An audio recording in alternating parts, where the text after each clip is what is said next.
Hi guys, the waiting is almost over. Sunderland AFC back in the Premier League. West Ham United at the Stadium of Light. 3 o'clock on Saturday awaits us. And what better way to preview the game and as well as talk about the latest transfer speculation is none other than the Sunderland Echo sports representative, Mr. James Copley. James, how you doing, mate? Very good, thank you. Very excited for Saturday. It honestly just doesn't feel real, does it? The fact that we are now at this point for what this club's been through in the last 7 or 8 years, that one side foot shot from Tommy Watson back in May has led to this point, and we're now going to be playing our first Premier League fixture since 2017. How would you describe the emotion right now across the city? Yeah, I think it's anticipation, isn't it? Pride. It's going to be 3,009 days since Sunderland's last Premier League game against Chelsea when Saturday rolls around. So it's been, 8 long seasons, which is unprecedented actually in the club's entire history. It's never been outside of the top flight for so long. So I think any fans watching or any fans who followed Sunderland over the past 8 years, congratulations, because you have literally witnessed the club at its lowest ebb. There've obviously been some great moments in there, obviously promotion from League One, promotion from the Championship, but effectively you've witnessed the worst period in the club's history in terms of being outside of the top flight. So, it's hugely exciting, and it's worth noting as well that 4 of those seasons came in League One, which again is unprecedented. Sunderland have never spent that long in the third tier in 146 years of history. So it definitely feels like a massive deal for Sunderland to be back in the Premier League. I think we're all hugely looking forward to it, and West Ham will provide tough opposition. They've been in the Premier League, for longer than we've been out of it, so they're no mugs, but it does feel like a winnable fixture. Yeah, of course, we've got to fancy our chances, particularly being at home first in front of a sellout crowd as well. So coming on to our opponents for Saturday now, West Ham United, been a bit of a mixed bag for them, for Graham Potter's side over the summer, but they still carry decent threats within their side. The likes of Lucas Paqueta, Jared Bowen, they've managed to hold on to. Losing the likes of Kudus to Tottenham for £55 million, that's a big loss for them, but they have done pretty well in terms of recruiting. I mean, I know the transfer window's still open. It doesn't shut till the end of August. They'll still be looking to add to the likes of what they've brought in terms of what they have brought in. Malik Diouf, 19 million, a very promising signing for them. That, like us, they've strengthened in between the sticks, getting Mads Hermansen in for £18 million from Leicester, and also they've occupied in the Bosman market, or is it recruited rather, in the Bosman market as well, bringing in the likes of Kyle Walker-Peters and Callum Wilson on free transfers, letting go in the summer the likes of Kufal, Fabianski, Danny Ings, and also Kurt Zuma. What do you think in terms of West Ham regarding the threat that they'll carry for the weekend against us?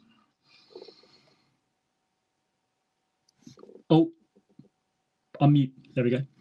I think they'll carry a significant threat. I was talking to one of the lads that works with us, James Jones, on the podcast that we do, The Raw, and he was saying that Graham Potter likes to play on the front foot. They'll probably play with 3 at the back. They'll probably try and press Sunderland, and I think Sunderland will need to withstand that press at least for sort of the opening 10-20 minutes, because West Ham will fancy, Sunderland coming up from the Championship. Obviously, we've signed a lot of players.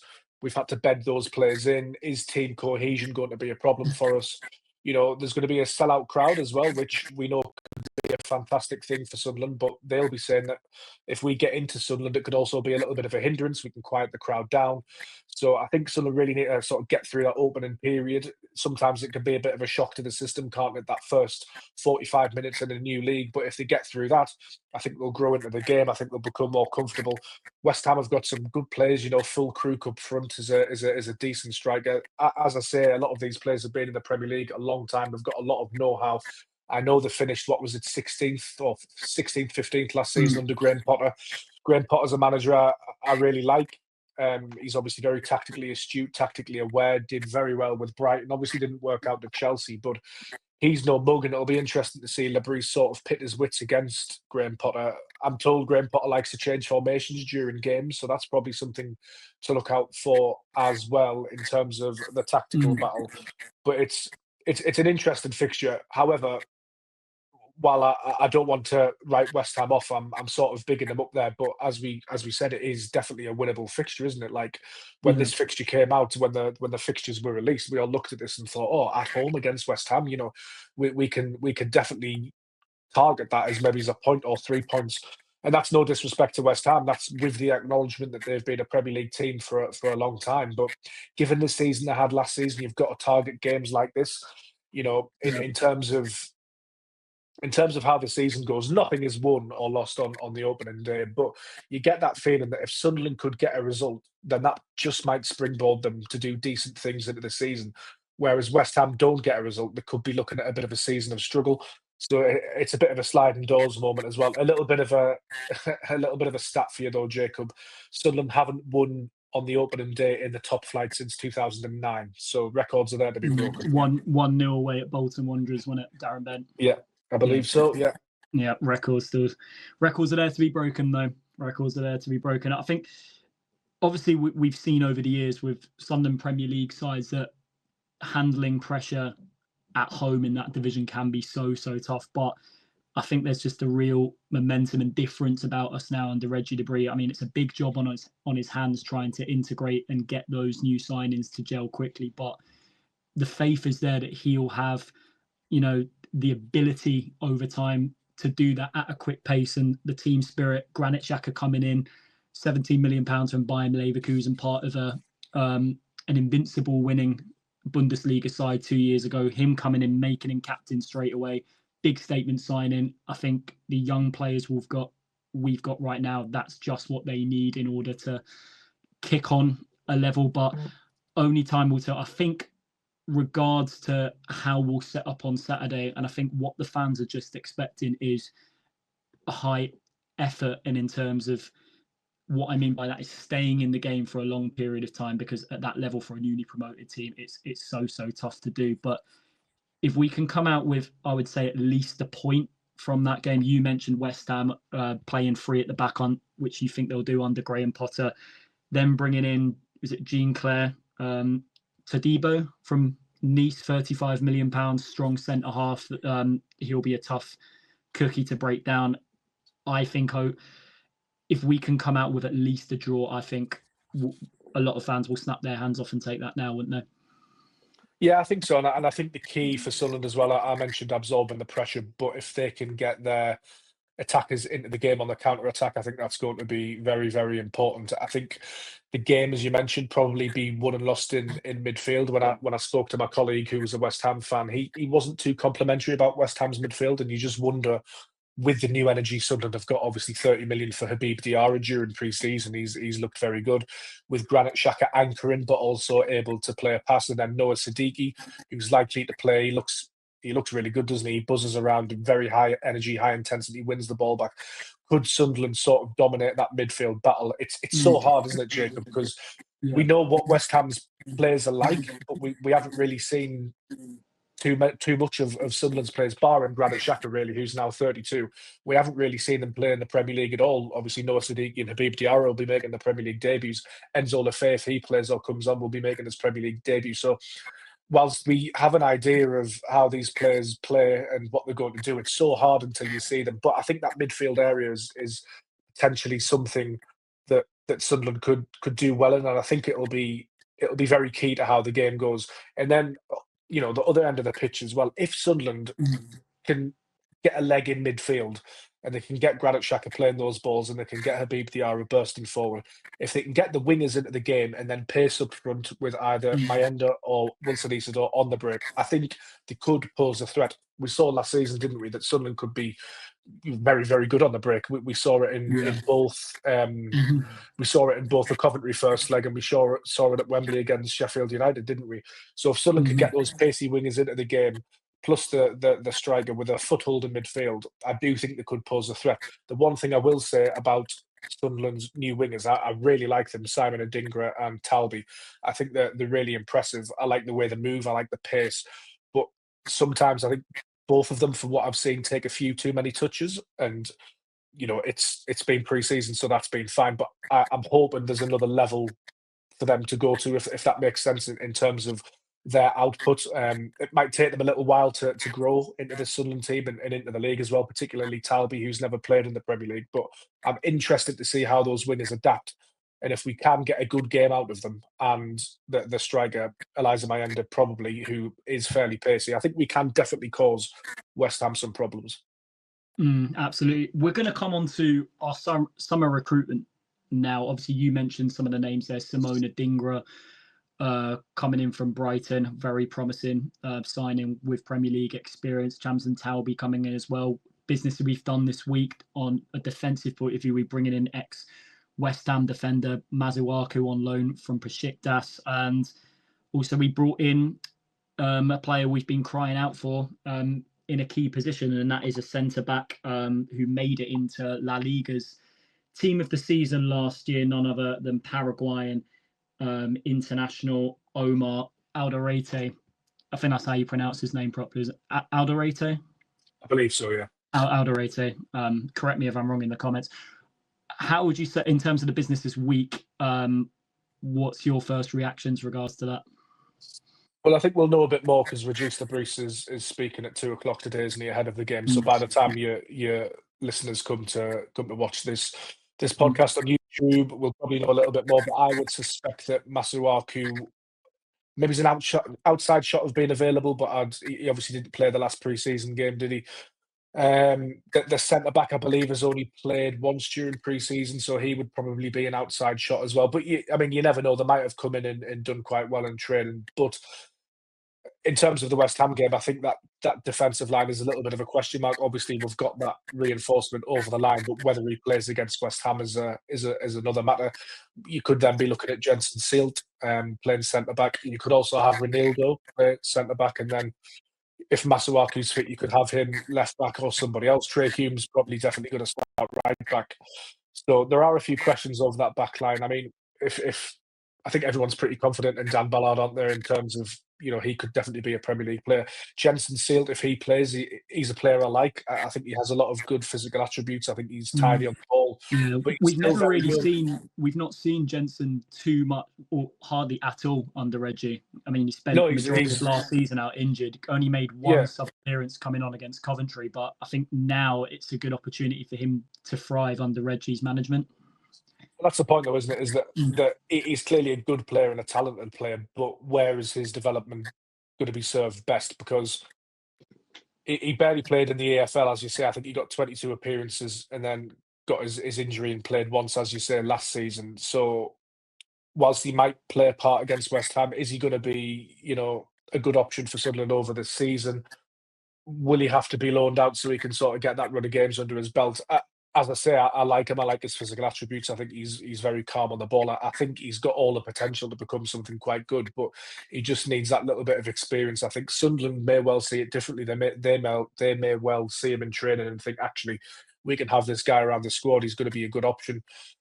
So I think that's definitely one to watch. So there are a few interesting sort of team selection calls to keep an eye on, I think, before Regis Lebris's press conference and the West Ham game, particularly in defence. I mean, Ronaldo's the interesting, wasn't it? Because he could definitely play centre back, but he brought to the club as a left back. So yeah, very interesting to see that team sheet at 2:00 on Saturday.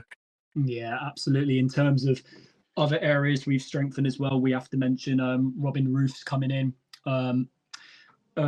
Competition for Anthony Patterson in between the sticks, done really well in the last under-21 European Championships for Holland, wasn't it? I think that's one of the main reasons why we brought him in. Up front as well, we've got a loan signing in, was it Gay from Real Madrid? Was it Barcelona? Sorry, Chelsea. He made on loan appearances for Barcelona. But in terms of where we need to strengthen right now across the squad, have you got any latest developments of what potentially Reggie and his recruitment team could be looking at? I still think they'd probably ideally like another top quality centre back. Cover maybe at full back as well. I know they've signed Masuaku, and it's great to see Trey Hume sign a new contract at the club. Obviously, you've got Niall Huggins kicking around, but again, he hasn't played much. I really rate Niall Huggins, but he's had a really bad time of it with injuries. So perhaps a little more quality. I mean, the Guiu signing is a really interesting one from Chelsea because he sort of looks Premier League ready, doesn't he? In a sense that yes, he's quite young, but he comes with pedigree. He was Mm. obviously big in their European winning campaign last season. He played in the Club World Cup a little bit as well, Yeah, so he's clearly got something about him. And I think, tipped well by I, Barcelona fans as well, by the way. yeah, I think so. I do wonder if they might look to bring. Obviously, with the Armand Loriente deal falling through, whether they might look to bring a sort of left-sided attacker who can play up front in, if there's somebody that becomes available that they like, just to beef up that forward line. I think the fact that they haven't signed anybody permanently in terms of a striker suggests that they really rate Wilson Isidore and Eliza Mayenda quite highly, Yeah. and that Hmm. they're quite prepared to let them develop in the Premier League, which I completely agree with because I really, really, Hmm. really like both players. Both players have done wonders for us. Both players got 15 goal contributions each last season, so that suggests they can step up. But I do wonder if with the injury to Mundle as well, whether a left-sided attacker who could play up front as well becomes available, that they might sort of hop on something like that. Mm. And also the midfield we have to mention. Obviously, Granit Xhaka speaks for itself. Bags of Premier League experience. You saw what he was like back in his days of playing for Arsenal. Very passionate, a little bit over committed at times. I mean, that's a separate debate, but Sunderland fans, I think, will take to his passion straight away. The more he gets stuck in and the goal contributions he'll make, he'll be a fan's favourite without a shadow of a doubt. Habib Diarra, £30 million from Strasbourg, Senegalese international. Um, I'm really excited about this one. I think also him lining up in a midfield three with either Enzo Lafi and a high pressing midfield player in Noah Siddiqui as well, coming in for 17.5 million. It does strike that, these signings were tailored also to try and get 3 points in that first game. Like you mentioned, West Ham playing with a high press in their midfield three. I think it's so vital that we got the signings in to match that for that, because getting those 3 points over the line in that first game, obviously, if we get it, it's absolutely brilliant. But just coming out with a decent result and performance will be the world of good, and that midfield battle is going to be key, isn't it? Yeah, and I like the sort of touted midfield for the West Ham game. I do quite like it because obviously Granit Xhaka, he's going to play the number 6. He's going to captain Yeah. the Hmm. side, but he is 32. If there's one thing you could probably criticise him for, is that maybe he's lost a yard or two of pace. Thankfully, in the number 6 position, that doesn't matter. He'll rely more on his passing ability, his movement, his positioning.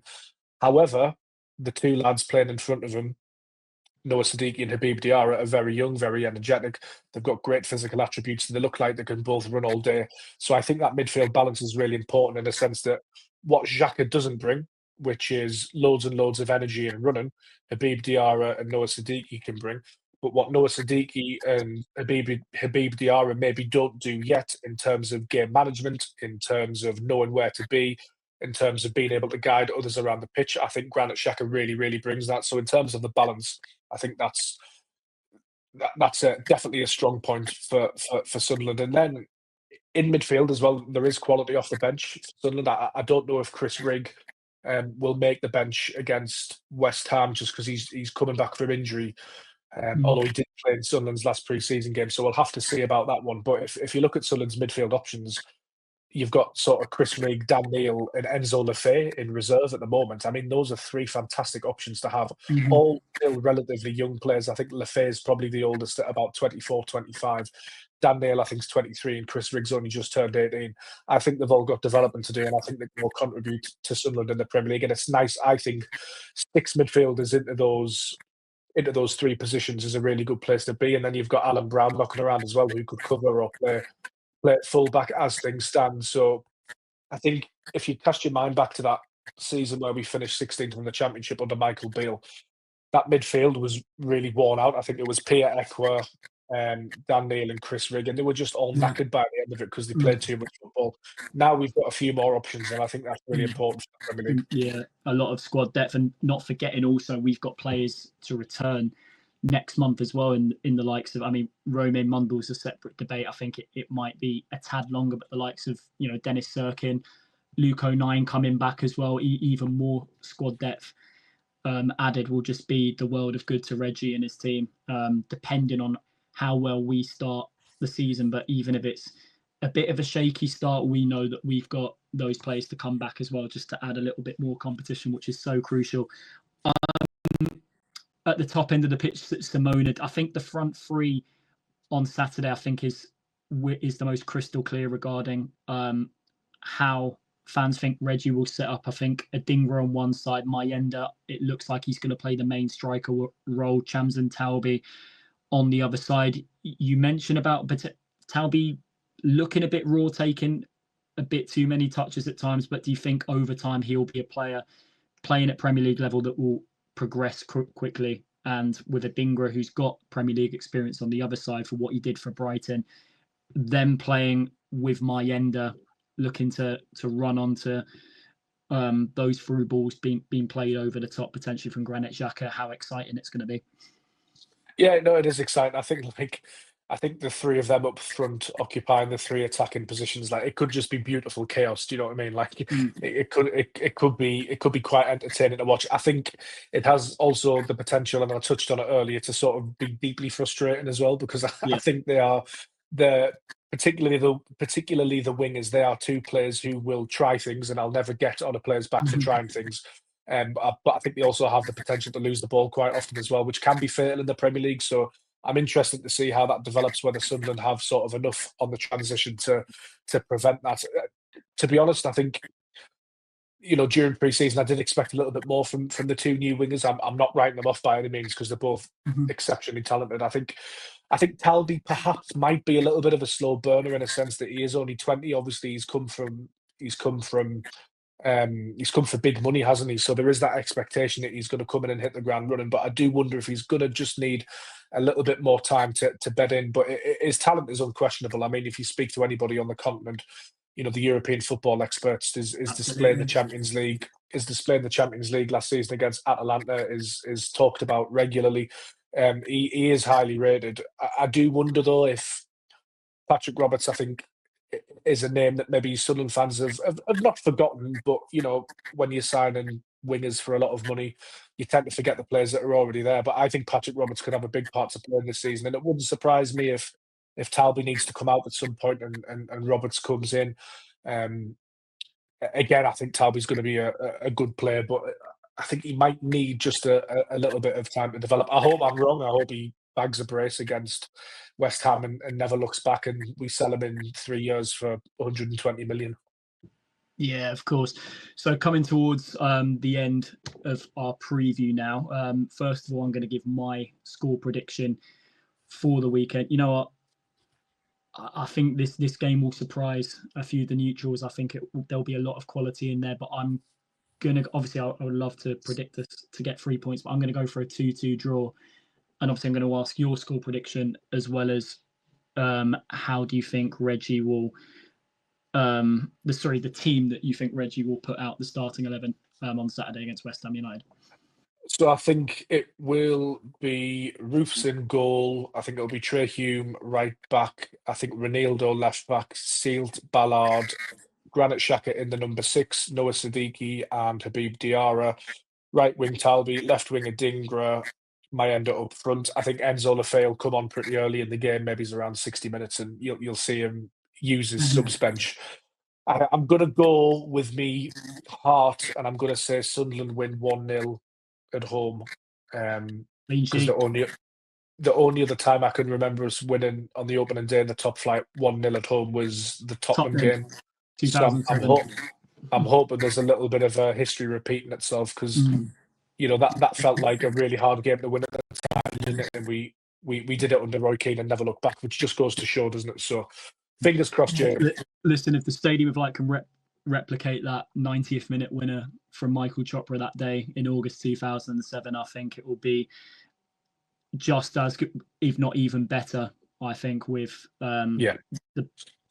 the so-called belief and positivity around the city right now, belief that Reggie Debris and these group of players can go on to achieve big things. Right, guys, thank you for joining us. So the Premier League, I never thought I'd be saying this on SAFC for a very, very long time since we started this channel back in 2019. Sunderland AFC, the Premier League is here. Saturday against West Ham United. Bring the noise, and more importantly, wise men say, and also keep the faith.